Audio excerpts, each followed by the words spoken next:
and thank you for staying with us. I'm Araba Kumsin. The week has begun on a fiery note for the Progressive People's Party, which is accusing the governing National Democratic Congress of manipulating the Economic and Organized Crime Office by seeking a probe into their source of campaign funding. The accusation follows a directive by EOCO to the PPP and Hassan Ayariga's All People's Congress to explain how they came by their sources of funding. The two have up to Wednesday to respond to EOCO's query. Mr. Ayariga has been speaking to our sister station Adom FM on the matter. He's questioning EOCO's decision to single out the parties for investigations on campaign funding. EOCO has written to me.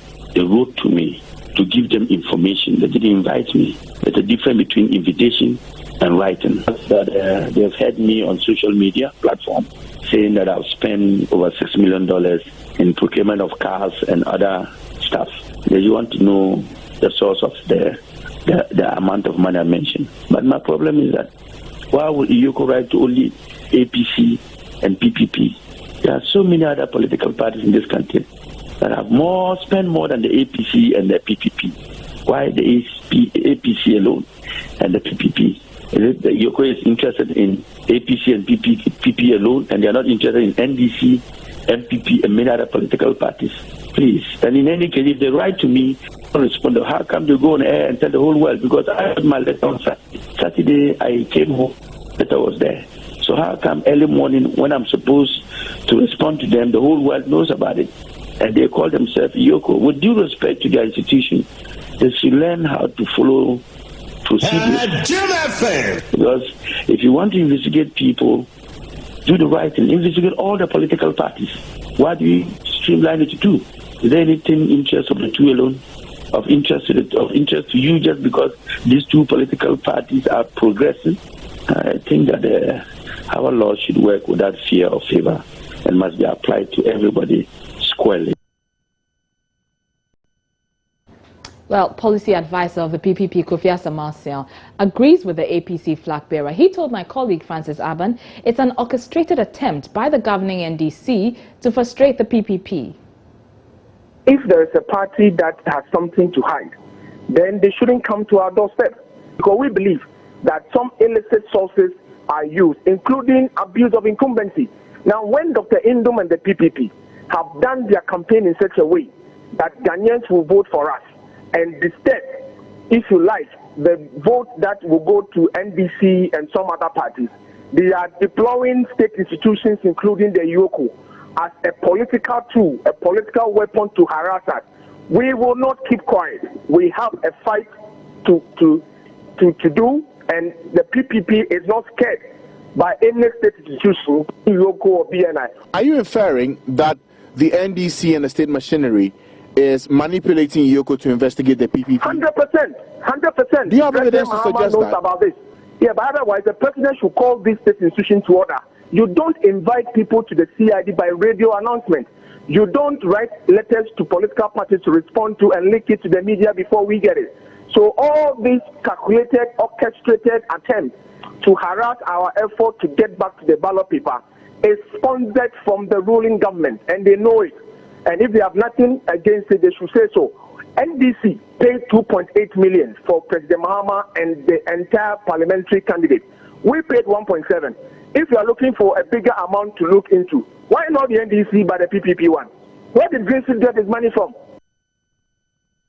Well, national organizer of NDC, Kofi Adams, is also the party's campaign coordinator, has rubbished the PPP's allegation, saying President Mahama and the NDC has more, quote, serious issues to deal with and won't control any state institution, whether independent or non-independent. I believe that we are a very serious country and we must make our politics sound a bit more serious. Let me use this platform to... The NDC is very serious and very focused, and we will remain so. We will not control any state institution, whether independent or non-independent. We don't intend to control any state institution. We don't intend to influence their way of working. And so President Mahama cannot call them to order yesterday. He cannot call them to order today. Neither can he call them to order tomorrow. They are doing their independent job. If PPP feels that they have nothing to hide, I believe that they should just go and tell them what it is that they are. But hiding and accusing others for doing what it is that they know they have no hand in, sorry to say, there are more serious things to do. But Mr. Adams, they point to other examples of the BNI being used to arrest other party functionaries for one crime or another, which they feel have not been committed. And they say that there's a history to this of state machineries being used by the ruling party to virtually cow other political parties into submission. Is the BNI not established to do some work? Is this part of the work that they are doing? Is EOCO established to do such work? Is it part of their work? Why do we always allow people to accuse others when they are asked to answer anything? Somebody is not able to file his papers according to the way it is designed to. It is the president. So that's the NDC's Kofi Adams there. Well, the PPP has been addressing a news conference a while ago on this matter. Joy News' Ernest Menu was there, and he joins us for more on that on the line. Ernest, earlier we had the policy advisor of the PPP accusing EOCO of being selective and alleging that the NDC is behind it. Beyond that, what else have they been saying? Well, the vice presidential candidate of the PPP, British Dr. Nuku, has also been saying they're accusing EOCO of being unfair to the party and that they're engaging in selective justice. Indeed, they say that they are disappointed that a state institution such as the EOCO is using what they describe as Machiavellian tactics to undermine, and they use the word disgrace, Dr. Papa Kwesi and the PPP, and also undermine the efforts they are making in order to capture political power come December 7. They are therefore calling on the media, religious bodies, and civil society organizations to speak up against what they say is the selective injustice being perpetrated by EOCO. And they are also saying that Papa Kwesi would definitely contest in the 2016 elections, and they're encouraging their supporters all across the country not to stop campaigning, and they should continue to be on the ground and make sure that they capture political power in come December 7, Araba. All right, Ernest Menu, thank you very much for that update. And that won't be the end of it. We'll be following up on this developing story in our subsequent bulletins. Now, to the campaign trail now. And this week, the two major political parties, the governing NDC and the opposition MPP, will be seeking to make inroads in their opponents' strongholds as the campaign towards December 7 heats up. As you may know, the president last week concluded his campaign of the Volta region, and tomorrow he is headed for the eastern region where the MPP flag bearer hails from. And speaking of the MPP flag bearer, the presidential candidate Nana Akufo-Addo is beginning a 5-day tour of the Volta region. Let's get some updates from correspondent Fred Kwame Asari, who joins us on the line. Hello, good afternoon, Fred. Unfortunately, we don't have Fred on the line, but also on the campaign trail today is the PPP flag bearer, Papa Kwesi Indum. He's in the central region, and he's been, speaking to the issue of the EOCO directive. We'll shortly be hearing from our correspondent on that, but let's go on the line and speak to Fred Kwame Asari, who's following the MPP flag bearer in the Volta region. Fred, what's the latest on the MPP leaders' campaign there? Well, Nana Akufo-Addo just left so he just left Peki, where he spoke with the divisional chief there at Peki. At Peki, the substance have declared their support for the NPC and Nana Akufo-Addo. One chief in particular, that is Toby Agamela, mentioned that there's this perception that everybody in the Volta region supports the NDC, but then that is not the case. Here in Peki, there are a lot of NPP sympathizers there, and then they support Nana Akufo-Addo solidly. And then he mentioned that there are some challenges in the community that he will be happy if Nana Akufo-Addo wins. He helps solve those challenges, ranging from poor infrastructure, poor educational infrastructure, and then poor road network. From there, on behalf of Nana Akufo-Addo on his part mentioned that he's ready to transform Ghana when given the mandate to govern the country.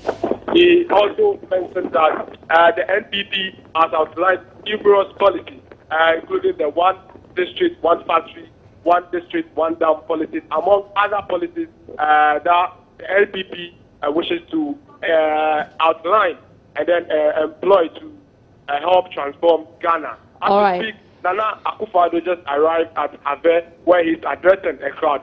However, I might say that back in the past, people do not turn out at NPP rallies.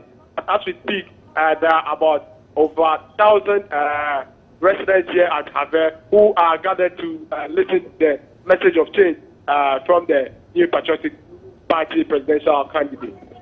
Thank you very much. That's our Volta Regional Correspondent, Fred Kwame Asare there. Let's speak to Richard Kojo-Nyarko, who is our Central Regional Correspondent, and he's following Dr. Papa Kwesi Indum of the PPP, who is continuing his campaign in the Central Region. Richard, what's the latest on Dr. Indum's campaign? Well, Dr. Indum has been very busy today. He's visited 3 constituencies. The first one was the Ekunfi, where he addressed party supporters at Ekunfi Imuna, and he is also preaching change agendas to the people, that they should look at themselves and they should vote for change so that their lives could be improved. From there, he went to Jumako Enyane CM constituency, and he's been interacting with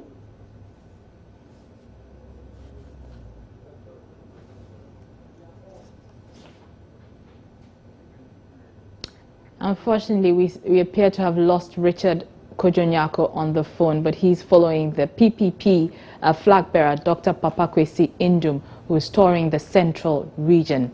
Let's move on now and turn our attention on the judiciary, who are also very important stakeholders in the upcoming polls. Of course, their importance cannot be underestimated, especially when elections or election results are in dispute, as was the case in 2012 when the MPP went to the Supreme Court to challenge the outcome of the 2012 elections. Well, as they prepare for the likelihood of a challenge, the judges of the Supreme Court are urging leaders of the various political parties to accept all rulings of election disputes, as was done in the 2012 polls. Here is Supreme Court Judge Justice Jones Duche making the call at a special forum organized by the Chief Justice under the theme Judiciary and Election 2016. The judiciary has, by the Constitution and other relevant laws, been conferred with jurisdiction to determine questions concerning the declaration of results at all public elections. The jurisdiction so conferred on our course is not peculiar to Ghana, but is indeed an essential attribute of free and fair elections. Without the right of citizens to question the declaration of results of public elections, the principle of universal adult suffrage and the equality of votes in our distress is bereft of any substance. As without the right being afforded persons agree to seek a remedy, the integrity of the process is lost.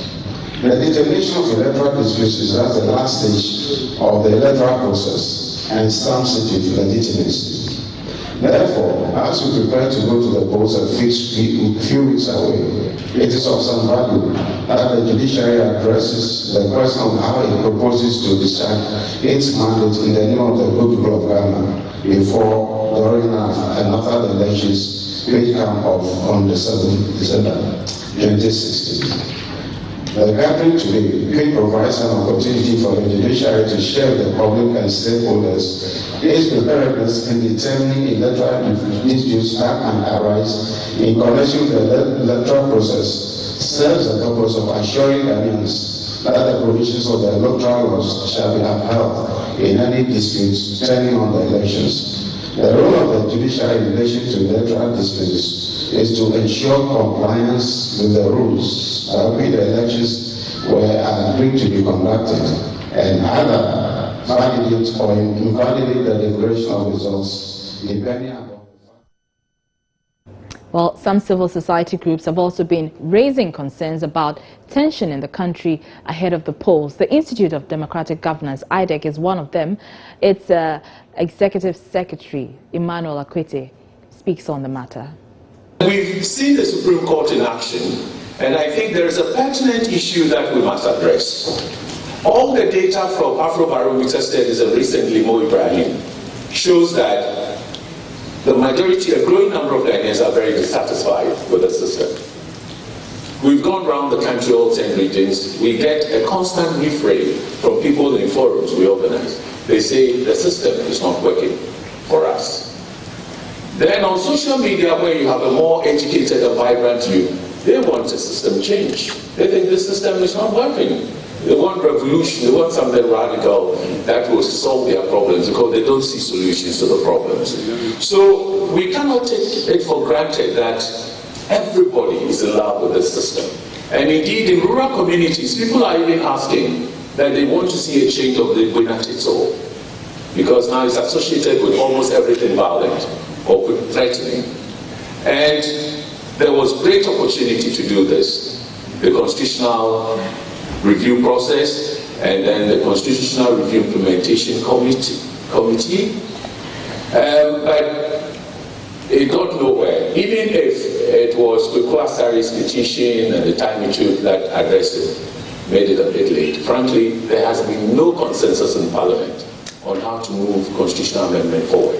And you cannot amend the constitution without consensus.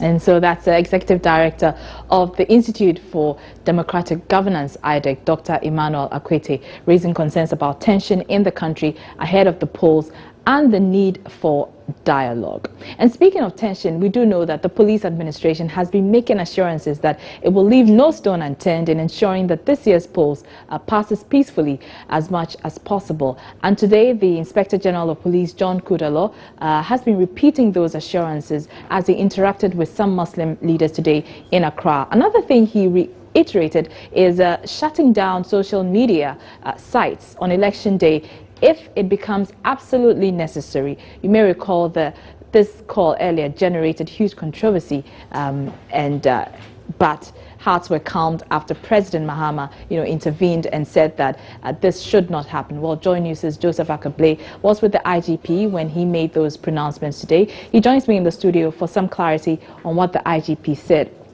Now, as I indicated earlier, this is not the first time the IGP has made statements relating to, shutting down social media sites.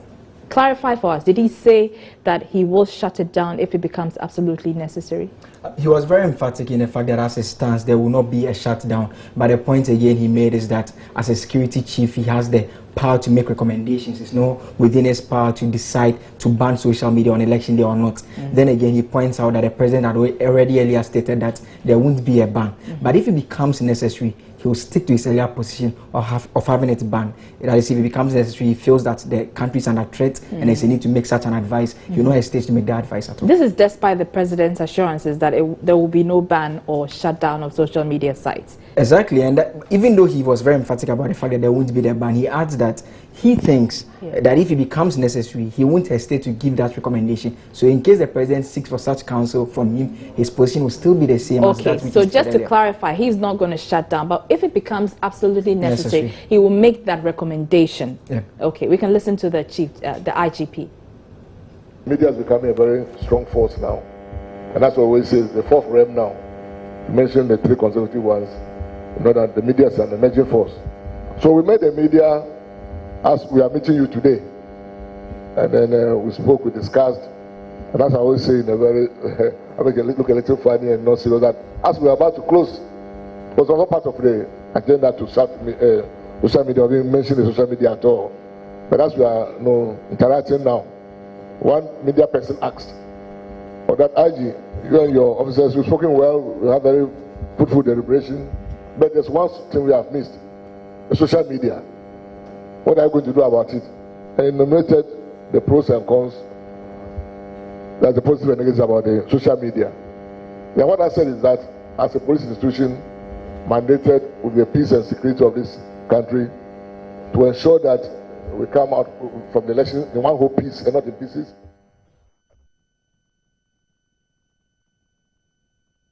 IGP John Kudalo there. Well, it's that time of the program where we enroll in voting school. Now, as a Ghanaian, you have a voting right, and if you are a registered voter, that right must not be snuffed out. But what happens if you're too sick to be at your polling station on election day? Fifi Kumsin explains.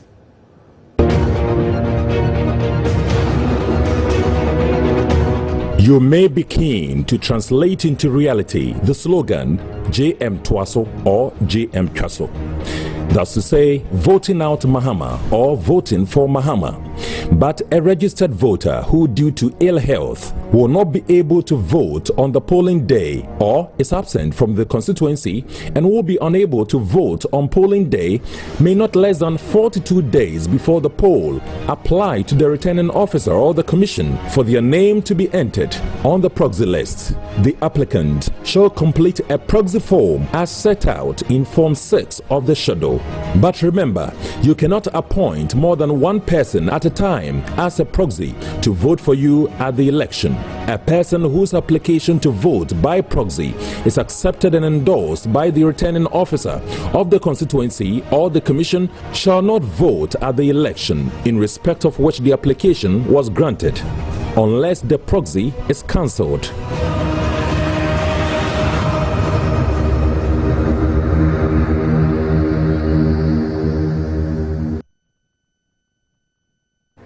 And you can look forward to all these tidbits from now till election day. Now, love him or hate him, you can't deny his dexterity at dropping hit songs. I'm talking about none other than dancehall artist Shatta Wale. He has dropped another hit.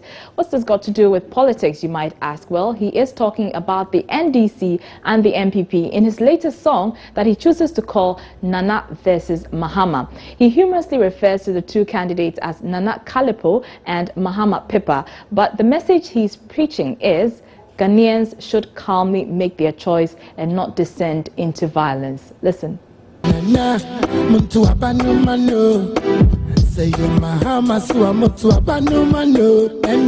Shatta Wale also emphasized the recent Kalipo craze attributed to Akufo-Addo and Mahama's use of his Shatta Wale's Mahama Paper hit song to drum home the message of unity among the two major political parties. He likened the relationship between President John Mahama of the NDC and the NPP's Nana Akufo-Addo to that of himself and fellow artist Samini, saying, and I quote, "Don't waste your time to fight over them."